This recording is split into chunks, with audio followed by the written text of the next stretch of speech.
Olá pessoal, bem-vindos a mais uma videoaula de Biologia e o tema de hoje é a atuação do sistema endócrino na regulação das taxas de glicose do sangue. Estou utilizando para essa aula o conteúdo multimídia Sistema Endócrino e além de conhecer sobre a regulação da taxa de glicose no sangue, nesse conteúdo multimídia vocês poderão ver também informações sobre o hormônio do crescimento, sobre a adrenalina, além de algumas atividades que vocês podem ver clicando nesta área.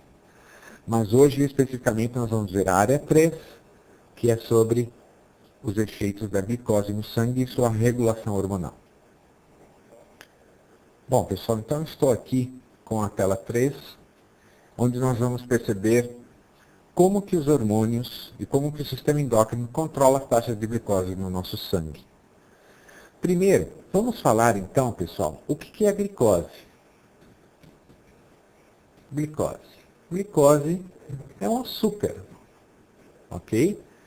Chamado de monossacarídeo, que nós conseguimos pela ingestão de carboidratos, ou seja, de doces, pães, massas, bolos.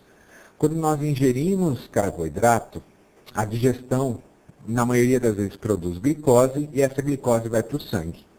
Só que a intenção dessa glicose não é ir só para o sangue. A glicose ela tem que ir para as células, como mostra aqui, né, nesse esquema que nós temos. Lá na célula é que a glicose será metabolizada na presença de oxigênio e produzir ATP. O ATP é a nossa molécula energética. Nós usamos ATP para tudo. Todas as nossas funções vitais dependem de ATP.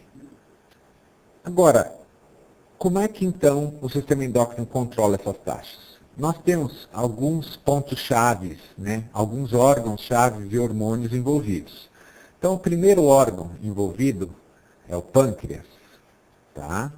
É dele que saem os hormônios que controlam a taxa de glicose. Um outro órgão envolvido é o fígado. Fígado e músculos, que não estão representados aqui. O fígado é como se fosse um reservatório da glicose que sobra no nosso corpo. E ela é armazenada aí na forma de glicogênio, tá? No fígado e nos músculos. A glicose, que é o alvo dos hormônios, né? Onde vão atuar. Temos dois hormônios atuando. A insulina e o glucagon, ok? Nessa área de gráfico, pessoal, nesta área de gráfico, vocês vão observar as oscilações das taxas de glicose. Lembrando que a taxa normal de glicose vai mais ou menos de 70 a 110 miligramas por decilitro de sangue, ok? Então, taxas normais estão neste intervalo. Tudo bem? Então, vamos ver a interação como é que fica. Então, vamos disparar aqui a animação e vamos perceber que quando uma pessoa está ingerindo doce, no caso desse rapaz, aqui a glicose aumenta na corrente sanguínea. Vejam a bolinha amarela que representa a glicose. Imediatamente o pâncreas produz insulina, que é o hormônio cor-de-rosa, aqui as bolinhas cor-de-rosa.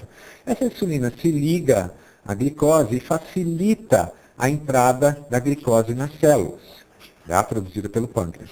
Diminuindo a taxa de glicose na corrente sanguínea, uma parte dessa glicose vai ser armazenada no fígado na forma de glicogênio e imediatamente entra em ação um outro hormônio chamado de glucagon. O glucagon age lá no fígado e nos músculos, transforma glicogênio em glicose, que retorna para a corrente sanguínea, normalizando as taxas.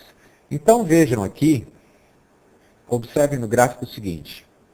Neste ponto, a pessoa não tinha se alimentado. Aí ela ingeriu glicose, as taxas de glicose aumentaram, né? Ela ingeriu glicose não, ela se alimentou, as taxas de glicose aumentaram. Aí o hormônio, nesse ponto aqui, o hormônio insulina começou a atuar. Então fez com que a glicose fosse mandada para as células, então a taxa de glicose foi baixando novamente. Nesse outro ponto, o glucagon atuou, interagiu no fígado e nos músculos, transformando glicogênio em glicose. Então a taxa de glicose voltou a subir um pouco, como demonstra este trecho. Ok? Agora, nesta outra tela, pessoal, eu quero mostrar que existem situações em que as pessoas, por uma deficiência do pâncreas, não conseguem produzir taxas suficientes de insulina. E aí sobra glicose no sangue, né? E essa glicose no sangue em excesso causa muitos problemas para a pessoa e caracteriza a doença chamada de diabetes mellitus, ok? Então, ou simplesmente diabetes. Então, muitas pessoas com diabetes, elas precisam recorrer à insulina sintética, que é injetada na veia, muitas vezes por ela mesma, pelo próprio paciente, para normalizar as taxas de glicose no sangue. Então vamos ver como isso ocorre. Então vejam a animação. Então uma pessoa que tem diabetes, comendo doce, comendo carboidrato, ela vai ter muita glicose no sangue, como vocês podem ver, e só que vejam que a insulina produzida não é suficiente. Vejam aqui, ó, é pouca insulina. Então o que acontece? Tem que usar insulina sintética, e aí essa insulina sintética, vejam lá na animação, ela vai fazer as taxas de glicose caírem, como mostra aqui. Tá? Vejam também no gráfico os pontos, né, onde a pessoa começou a se alimentar, aqui, depois, quando entrou em ação a insulina sintética, que fez a taxa de glicose diminuir um pouco. Agora aqui, pessoal, nós vamos analisar algumas situações e perceber quando uma pessoa tem metabolismo normal para glicose e quando tem alterações no caso de diabetes. Então vamos pegar primeiro aqui um atleta. Geralmente pessoas que se exercitam muito, elas gastam muita energia, elas precisam se alimentar. Tá? E se elas ficam muito tempo sem se alimentar, o que acontece? Vejam aqui, observem aqui no gráfico, a taxa de glicose, ela vai diminuindo. E aí o hormônio glucagon tem que entrar em ação, percebam aqui as bolinhas verdes, né? O hormônio glucagon tem que entrar em ação, ir lá no fígado e nos músculos, e transformar um pouco do glicogênio que está lá em glicose. Só que se ela está sem se alimentar, a glicose que vai para o sangue por essa ação do glucagon não é muito eficiente. Então a taxa fica muito baixa. Então percebam aqui a taxa caindo abaixo do limite desejado. Então o que tem que acontecer? Qual atitude nós devemos ter para equilibrar essas taxas? Será que nós devemos dar insulina sintética? Ou nós devemos dar alimento para a pessoa? Tá? Então, se eu der insulina, o que vai acontecer? A taxa vai cair mais ainda.